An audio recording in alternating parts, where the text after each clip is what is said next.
Waalaikumsalam. Bu Dokter. Wajahnya muncul, mana Mbak Irma? Oh iya, bentar, harus ya. Biar kita kenalan. Oke, baik Ustaz. Baik Bu Dokter. Masya Allah. Masya Allah. Mbak Irma di mana? Di kota Duisburg, Ustaz, Bu Dokter. Sapa juga di Jerman. Jerman juga ya? Udah lama ya? Juga, alhamdulillah baru 10 tahun. Oh, sip. Jadi gimana Mbak Irma? Iya, ini Bu Dokter, ilmunya nih Masya Allah bagus sekali. Dan ya, alhamdulillah akhirnya bisa langsung dapat ilmunya dari Bu Dokter.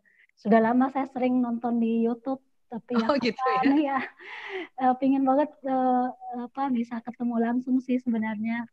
Dulu rencana mau ngundang Bu Dokter, cuman ya belum berjodoh. Dengan senang hati, nanti next time-nya setelah pandemi nih, saya mau banget ke Jerman. Ke Jerman ya. Saya baru satu kali ke Jerman, ke Bonn waktu itu. Oh, dekat Bu. Oh, dekat Bonn ini ya? Iya, dekat Bonn, Bu Dokter. Iya, aduh senang banget saya di sana. Oh, Masya Allah. Ngomongnya Dankeschön. Ya, genau. Sama bilang. Oke, Ustazah, ini tadi mengenai otak kiri dan otak kanan. Otak laki-laki sama otak perempuan. Baik. Nah, saya ini merasa pribadi-pribadi yang disampaikan oleh Bu Dokter tentang perilaku dari laki-laki berkaitan dengan otaknya itu saya merasakannya. Maksudnya terjadi pada diri saya. Jadi misalnya kurang bicara, terus tidak terlalu teliti, terus emosinya lebih teratur gitu loh.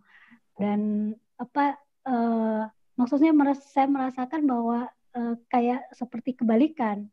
Nah, itu aku mau menanyakan. Ibu yang begini ya? Ya. Jadi saya apakah ada kemungkinan seperti sifat-sifat dari kepribadian seorang laki-laki itu bisa ada di perempuan, terutama di otak, atau kalau otak kan bisa keduanya kan ya Bu Dokter ya? Iya, betul. Nah, kalau seperti yang diinikan di otak itu apakah memang bisa terjadi? Dan satu lagi Ustazah Bu Dokter yang mengenai kalau tadi Bu Dokter bilang bahwa kalau laki-laki itu butuh disupport apa yang mereka sampaikan, seperti tadi contohnya ada yang nyelip kita kan biasanya sabar seperti Bu Dokter bilang kan, atau membela sama si yang membuat kesalahan. Nah, itu tapi kadang aku mikirnya jadinya padahal kita di dalam agama Islam itu memang diajarin untuk biar tidak membuat orang lain biar tidak terbawa emosi. Jadi kalau kita bilang iya benar nih, kayak Bu Dokter bilang mensupport dengan kesalahan dia, jadinya ke pribadi saya jadi agak bertentangan karena jadi apakah itu ada solusi lain yang bisa kita katakan kepada suami supaya dia tidak emosi dan juga tidak mungkin berkata kasar atau apa, tapi kita juga tidak membuat dia marah sama kitanya. Oke, begitu saja Bu Dokter. Suami orang Indonesia atau orang Eropa? Orang Jerman Bu Dokter. Orang Jerman, Masya Allah. Mantap ya. Udah berapa lama berumah tangga? 10 tahun Bu Dokter. 10 tahun. Oh, Alhamdulillah ya. Baik Ibu Irma, baik. Saya jawab pertanyaan nomor 2 dulu ya. Oke, laki-laki pada saat dia kan tadi tuh ilustrasinya bahwa dia membawa mobil ya, dan laki-laki kan menjaga keamanan ya.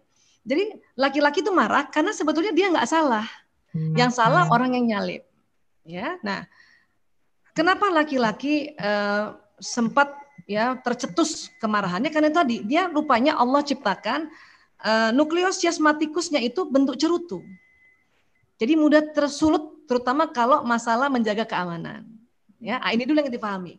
Oke, nah tentunya waktu dia mau jaga keamanan, dia bawa mobil bagus, terus ada motor lewat, kan motor itu yang salah, dan dia karena otaknya menjaga keamanan, dia dengan serta-merta dia sudah selamatkan dulu mobil ini, dan berarti selamatlah orang-orang dalam mobil termasuk istrinya.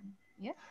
Dia maunya sebetulnya istri ya membela dia, mensupport dia, gitu. Ya, mensupport dia, bukan orang lain yang udah lama kasihan gitu ya. Karena itu tadi nukleus chiasmatikusnya dia bentuknya cerutu. Mau nggak mau kita harus memahami, ya. Atau kalau ibu mau mensupport dia dengan bukan seperti kata-kata kayak saya ya, karena kan ini watak ibu yang beda nih. Sekalian saya jawab pertanyaan nomor ibu ya. Ibu ini kan tipenya pemikir, ya Bu. Apa-apa dipikirin, ya kan? Orang yang hati-hati, detil, dan ingin selalu apa-apa itu dengan baik, sempurna. Itu watak ibu. Makanya tadi ibu bukan termasuk yang 20.000 kata. Ibu yang 16.000. Karena ibu lebih banyak dialog dalam otaknya, pemikir. Gitu kan, Bu? Nah, orang pemikir kayak ibu nih lembut makanya. Makanya tadi saya kasih contoh yang saya tadi, ibu nggak terima. Kenapa? Itu contoh buat watak saya yang ekstrovert. Ya? Nah, ibu bisa begini, terima kasih ya Abi, luar biasa. Misalnya gitu ya, terima kasih darling, luar biasa kamu nyelamatin kita. Itu bisa begitu. Ya, bisa begitu. Ya. Tapi pantang kita belain orang lain. Nah, itu yang sering salah. Kita berharap belain orang lain, kita bilang nggak apa-apalah, ya kasihan dia. Maksudnya supaya dia berhenti marah, malah tambah marah. Itu. Bahkan laki-laki pada saat nukleus chiasmatikusnya tercetus, kita suruh istighfar, marah dia. Iya benar. Istighfar. Dia marah karena dia sangka, loh, yang salah dia kok gitu. Iya. Ya, nah, caranya adalah supaya dia ikut istighfar, istrinya yang istighfar. Astagfirullahaladzim. Nanti lama-lama dia ikut. Baru kita bilang terima kasih. Terima kasih ya ayah. Ya Allah, seandainya tadi kamu nggak ngerem kayak apa kita. Nah, itu yang diharapkan. Ya, kalau saya lain. Saya perempuan yang agak ekstrovert. Jadi pas dia gerutu, saya ikut aja gerutu. Biar apa? Biar tambah seru. Nggak ada matanya. Bener Mas, nggak ada matanya orang itu. Oke ya. Jadi ibu, karena ibu adalah orang pemikir dan bahkan ibu kombinasinya menurut saya, lihat wajah ibu dari jauh ya, ibu pemikir dan pengamat. Ibu orangnya sempurna dan damai. Makanya ibu nggak suka konflik. Nah, biasanya dapat suami yang lebih banyak ngomong. Iya, benar. Ya, dan dia senang cerita, senang ngomong dan watak gembira.